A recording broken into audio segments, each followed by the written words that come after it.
এইবার খলিফাতুল মুসলিমিন বলেন, তোমার আর আমার মধ্যে এই দ্বন্দ্ব নিরসনে তুমি একজনকে ফয়সালাকারী হিসাবে নির্ধারিত করো।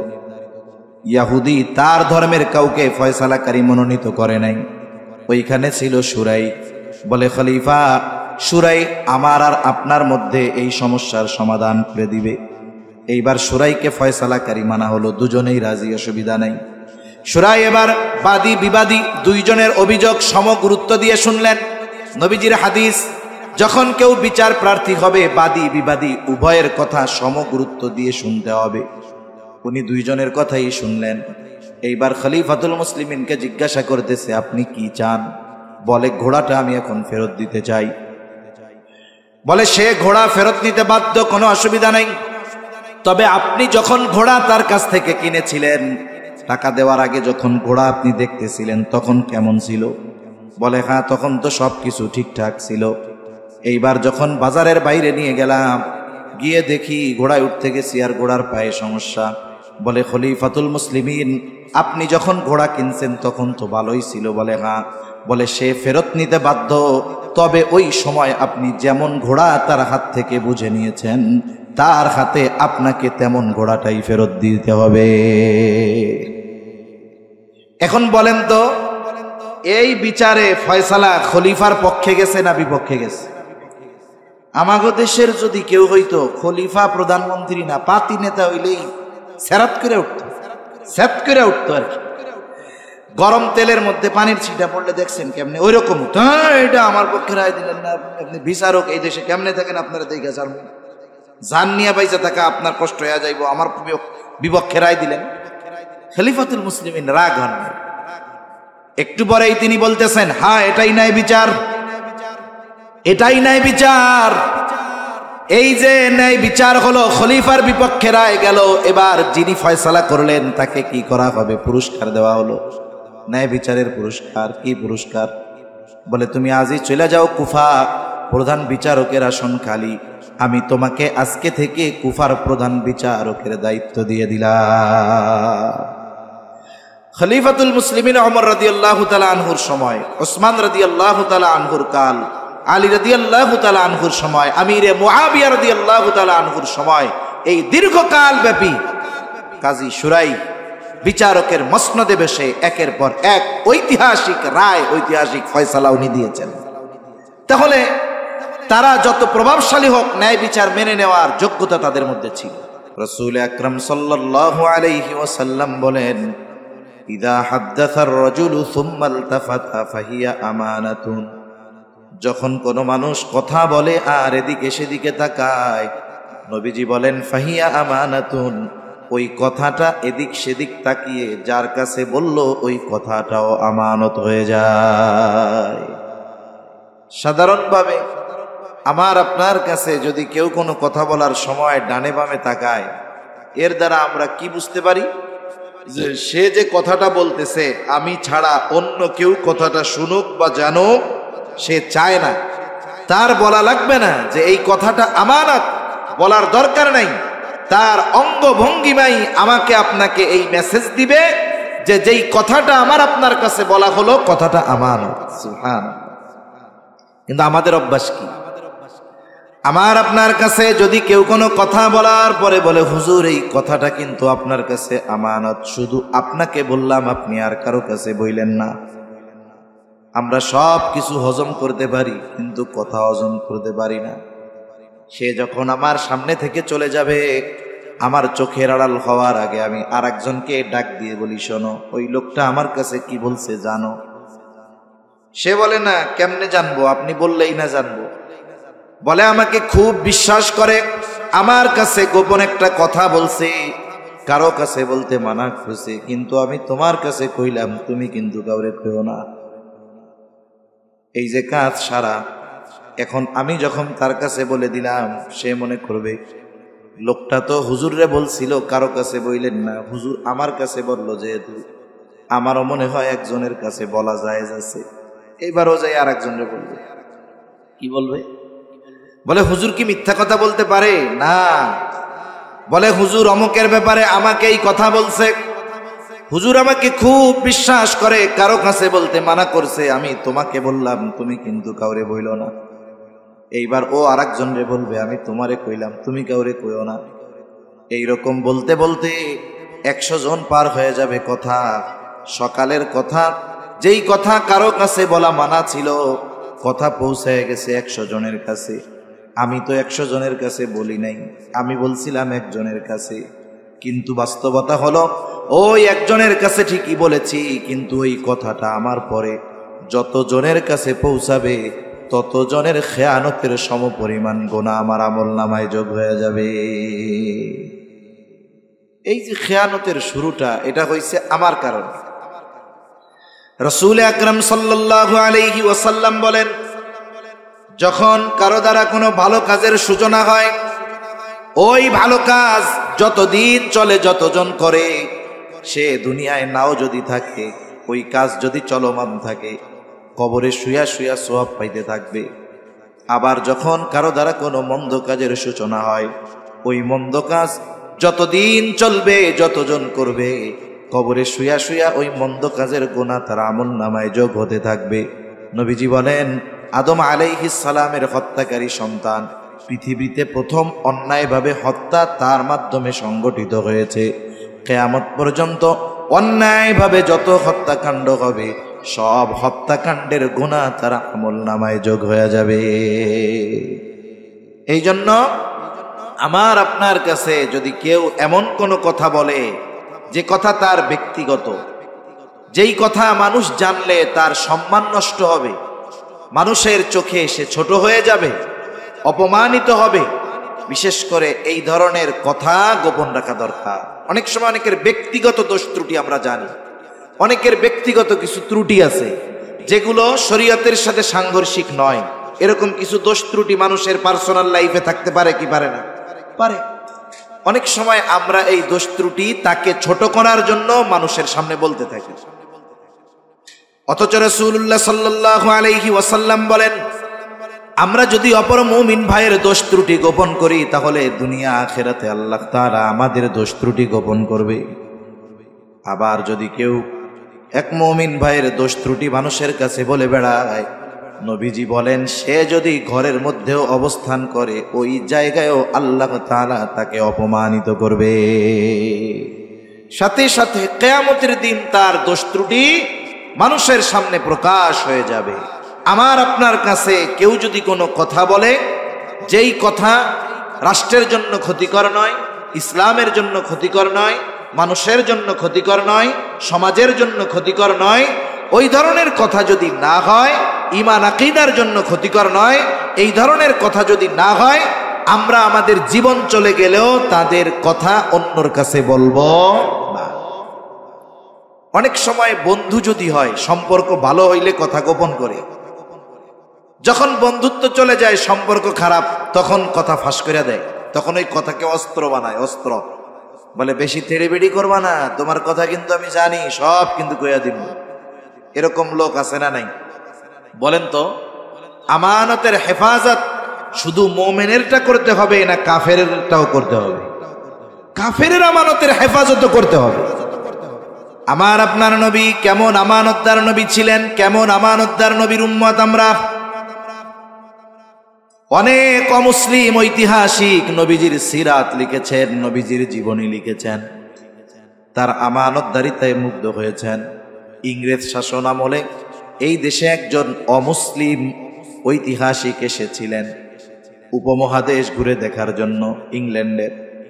তিনি এসে মুসলমানদেরকে দেখলেন সবার চাইতে আলাদা, তারা জীবন দিয়ে দেয় তবু ঈমান দেয় না। মুসলমানরা যদি ইংরেজদের আমলে ইংরেজদের সাথে তোষামদি করত, তাহলে তারাও বড় বড় জমিদার হয়ে যাইত। এই জন্য উপমহাদেশে দেখবেন জমিদার বেশিরভাগ হলো হিন্দু, অন্য ধর্মের। কেন? কারণ মুসলমানেরা তাবেদারি করে নাই, ইংরেজদের পদলেহন করে নাই, বরং ইংরেজরা এই ভূখণ্ড থেকে ইসলামকে বিদায় করার জন্য, চিরতরে ইসলামকে মুছে দেওয়ার জন্য লক্ষ লক্ষ উলামায়ে কেরামকে তারা শহীদ করেছে। এরপরেও উলামায়ে কেরাম মুসলমানেরা তাদের কাছে শির নত করে নাই। যখন এসে দেখলেন এই মানুষগুলো তাদের আদর্শের উপরে এত অটল অবিচল কেন, এত কষ্ট করে এরপরেও এত অটল অবিচল কেন, খোঁজ নিয়ে দেখে যে এরা একজনকে অনুসরণ করে, তিনি হলেন মুহাম্মাদুর রাসূলুল্লাহ সাল্লাল্লাহু আলাইহি ওয়াসাল্লাম। যেই মানুষটাকে অনুসরণ করে এরা জীবন দিয়ে দেয় তবু মাথা নিচু করে না, এই মানুষটা কেমন একটু জানার দরকার।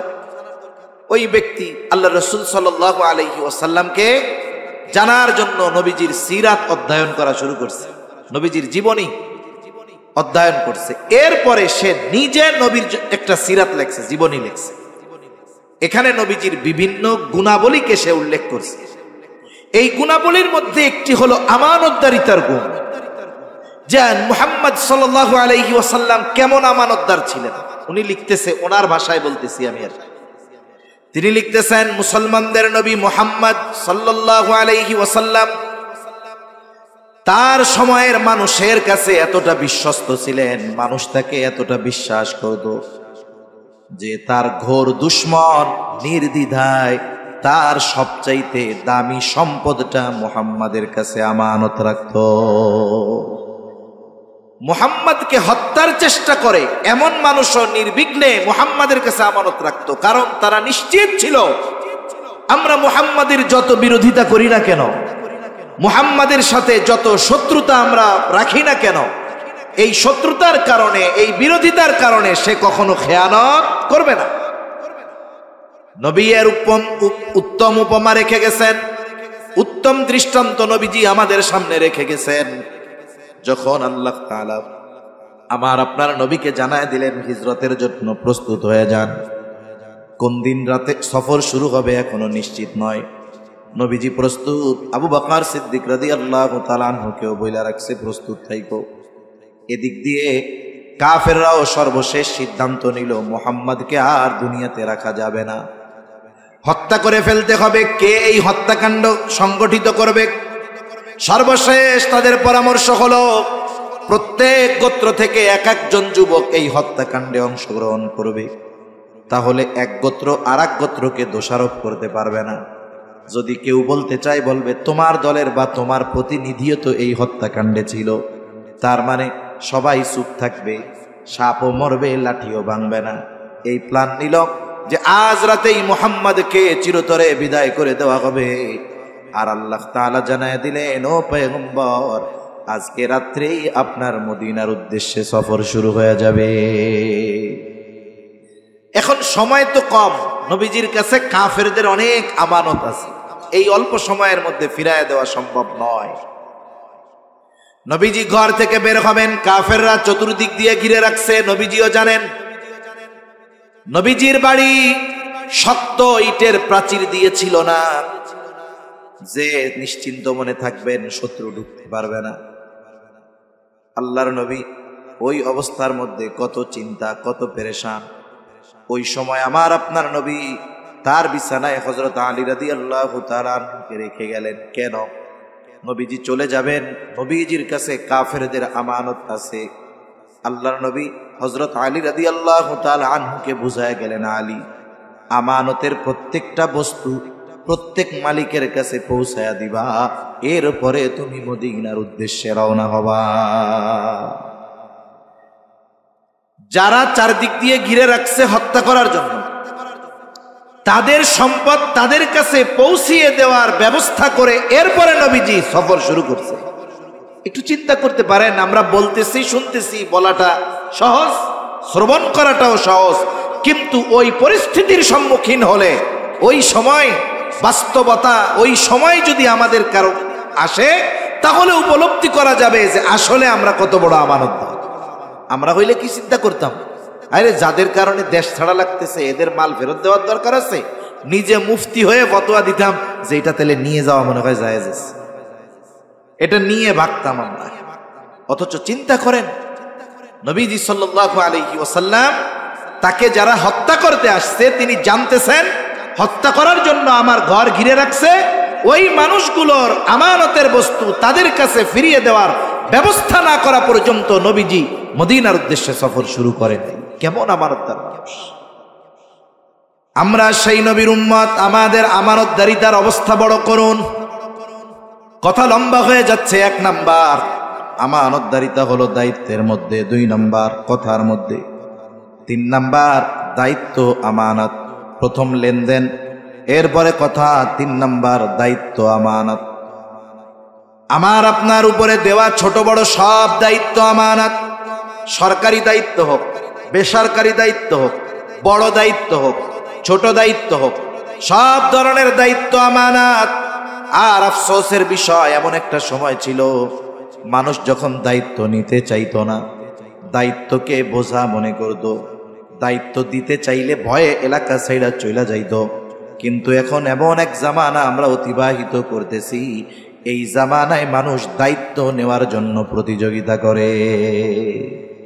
সারা দেশেই যখন দেখবেন যে কোনো নির্বাচন, মনে করেন ইউনিয়ন পরিষদ নির্বাচন হবে, এখন দেখবেন 30 জন দাঁড়ায় গেছে, খালি দোয়া চাই।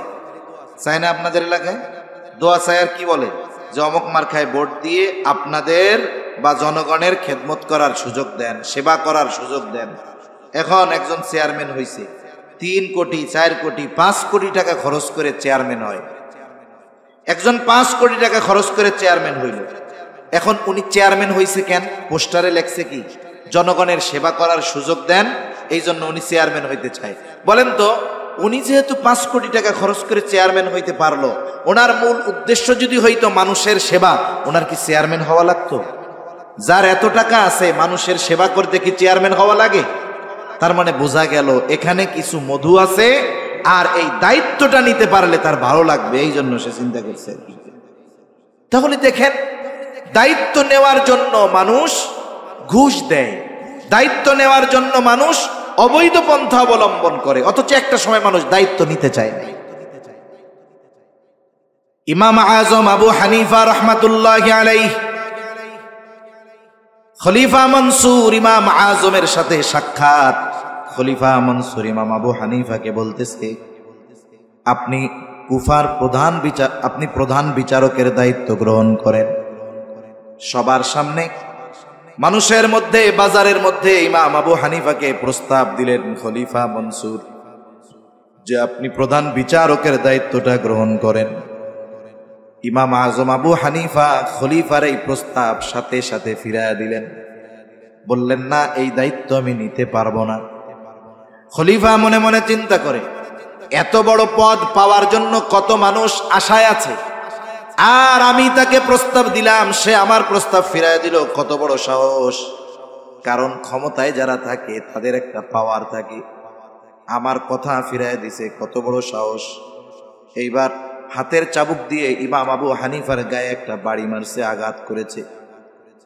খলিফা মনসুর রাজপ্রাসাদে ফিরে গেল। খলিফা মনসুরের চাচা বলে, ও মনসুর, কাজটা তুমি ভালো করো নাই, ইমাম আবু হানিফার গায়ে চাবুক দিয়া বাড়ি মারছো, কাজটা ভালো করো নাই। ওই সময় তো মনসুর রাগান্বিত ছিল, ইগোতে লাগছে যে আমার কথা রাখলো না, কত বড় সাহস। রাগে চাবুক দিয়া বাড়ি মাইরা দিছে। মানুষ অনেক সময় রাগে অনেক কাজ করে ফেলে, কিন্তু যখন রাগ চলে যায়, রাগান্বিত অবস্থায় ওই কাজের জন্য সে তখন লজ্জিত হয়ে যায়। এই জন্য রাগ উঠলেই কোনো সিদ্ধান্ত নিতে হয় না।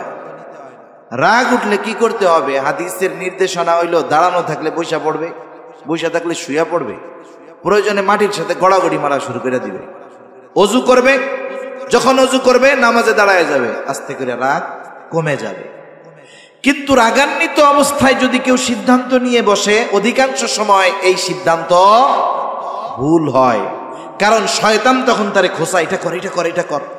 এজন্য আমাদের দেশে দেখবেন গ্রাম অঞ্চল, শহর অঞ্চল, সব জায়গায় রাগারাগি হয়। স্বামী স্ত্রী তুচ্ছ কারণে রাগারাগি হয়, শয়তান আইসা দুজনেই রাগায় দেয়, আর মুহূর্তের ভিতরে স্বামী রাগের ঠেলায় স্ত্রীর 14 গোষ্ঠী ধইরা তালাক দিয়া দেয়। হয় কি হয় না বলেন? এবার আশেপাশের মানুষ যখন বলে, কামটা করছো কি, কাজ তো শেষ, শয়তানের প্রথম মিশন শেষ, অতি রাগ বানায়া সম্পর্কটা শেষ করে দিল। এবার নতুন আর এক মিশন নিয়ে আসে, এবার হলো মোহাব্বতের মধু ঢাইলা দেয় অন্তরের মধ্যে। কামটা কি করলি তুই? সকিনার মারে তালাক দিয়া দিলি, তোর সকিনা এখনো দুধ ছাড়ে নাই, এই বলে আপন পালবো কেডা? এখন এই যে চিন্তা আসছে, কাজ তো ভালো হয় নাই, এইবার দৌড় দিয়া গেছে হুজুরের কাছে। যে কি কয়, হুজুর কাজ শেষ, কি হইছে, এইটা করে ফেলছি। কেন করছস? হুজুর রাগের মাথায় করছি। কেউ কি খুশি হইয়া এই কাজ করে বলে? তাহলে বোঝা গেল রাগের মাথার সিদ্ধান্ত অধিকাংশ সময় ভুল হয়। রাগের মাথার সিদ্ধান্ত পরবর্তী হায়াত পস্তানোর কারণ হতে পারে। এজন্য রাগ অবস্থায় আমরা কোনো সিদ্ধান্ত নিব না। আবার যখন আমরা দেখব গ্রামে যেটা হয়, স্বামী স্ত্রীর যখন দ্বন্দ্ব হয়, মহিলারা মহিলার পাশে দাঁড়াইয়ে দাঁড়ায় ঝগড়া দেখে, আর পুরুষরা পুরুষের পাশে দাঁড়ায় দাঁড়ায় ঝগড়া দেখে। বল খেলার মতো যে গোল কখন হবে, গোল দেখার জন্য বসে থাকে। কিন্তু উচিত কি, মহিলারা মহিলাকে নিয়ে আরেক দিকে চলে যাবে, পুরুষরা পুরুষকে নিয়ে আরেক দিকে চলে যাবে। দুইজন যখন সামনাসামনি আছে, শয়তানে তো এমনিই রাগায় দিবে। যখন দুইজন দুজনের চোখের আড়াল হবে, একটু মাথায় পানি টানি ডাললে আশা করা যায় ঠান্ডা হয়ে যাবে। কিন্তু আমরা কি করি? আমরা তাকায় থাকি। বল খেলার সময় গোল দেখার জন্য তাকায় যেমন থাকে, দুই পাশে পুরুষ মহিলা তাকায় থাকে, কোন সময় গোলটা হয়। এ কাজ করা যাবে না। খলিফা মনসুর ওই সময় রাগে চাবুক দিয়ে আঘাত করেছে, এখন লজ্জিত।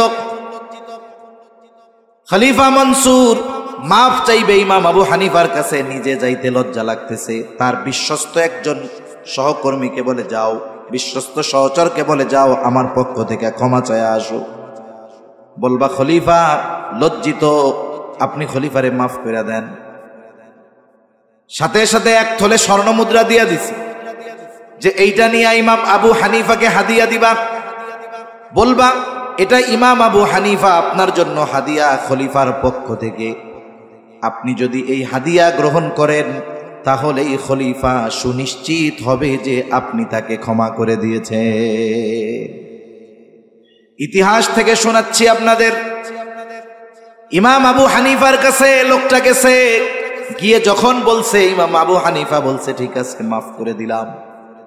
কারণ ইমাম আবু হানিফা নববী গুণে গুণান্বিত।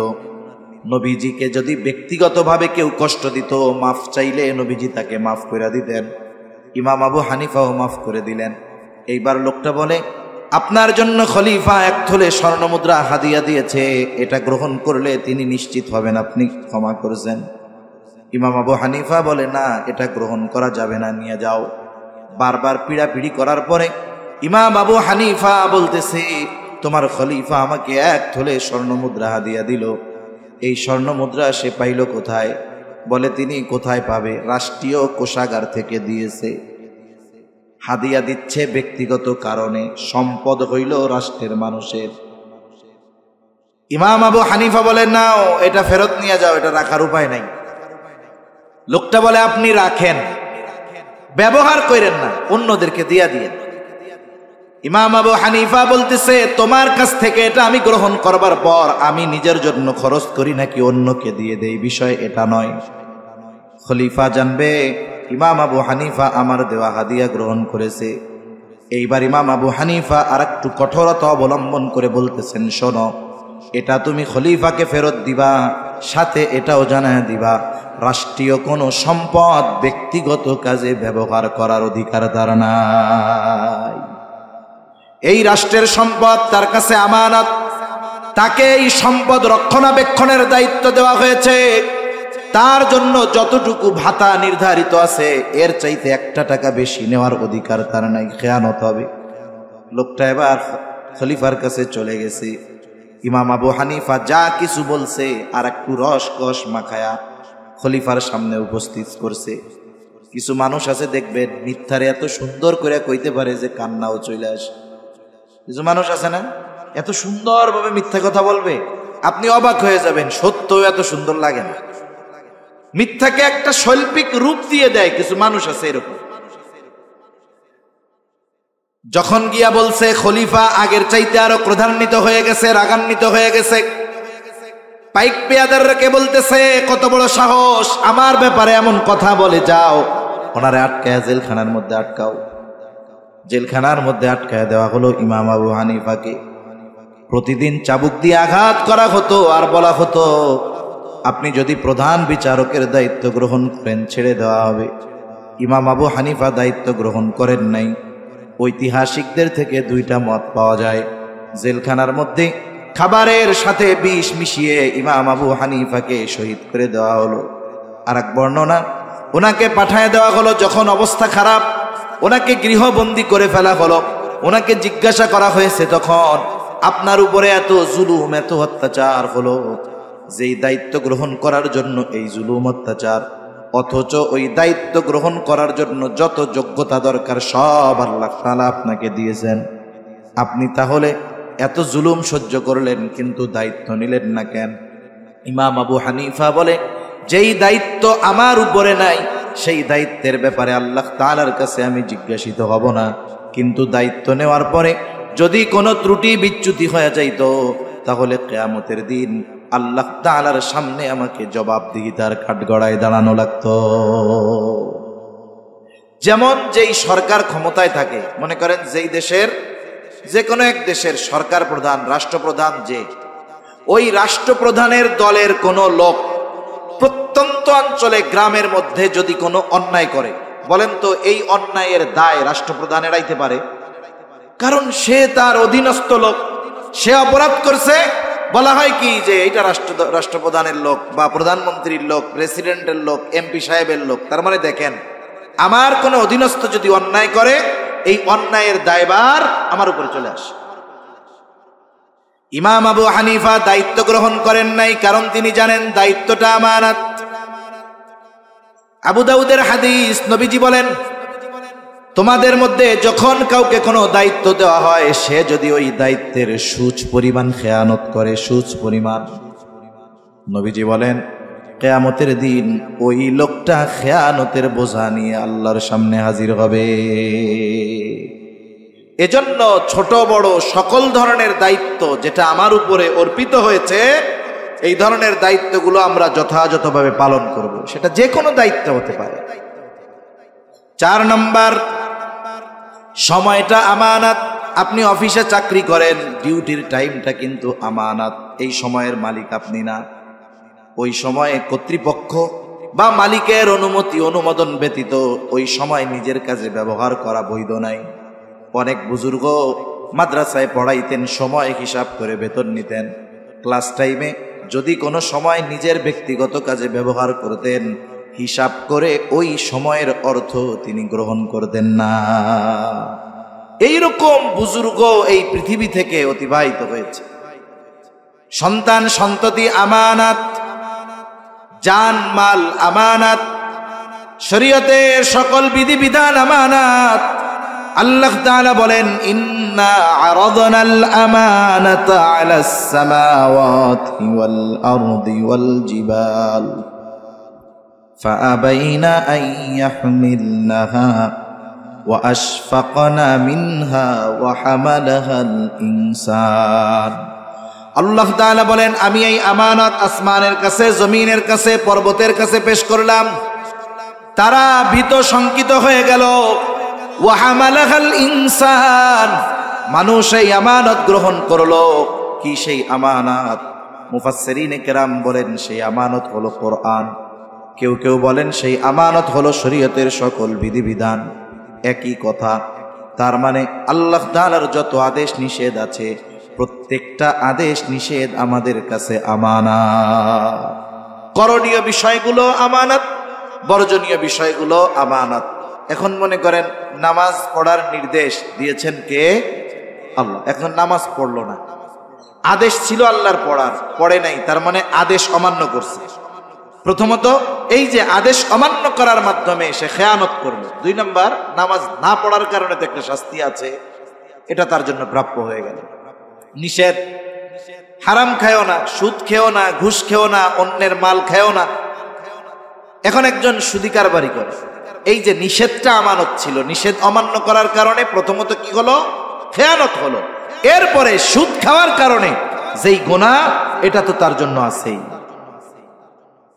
আমানতের বিষয়ে এতটুকু যদি আমরা খেয়াল রাখি যথেষ্ট।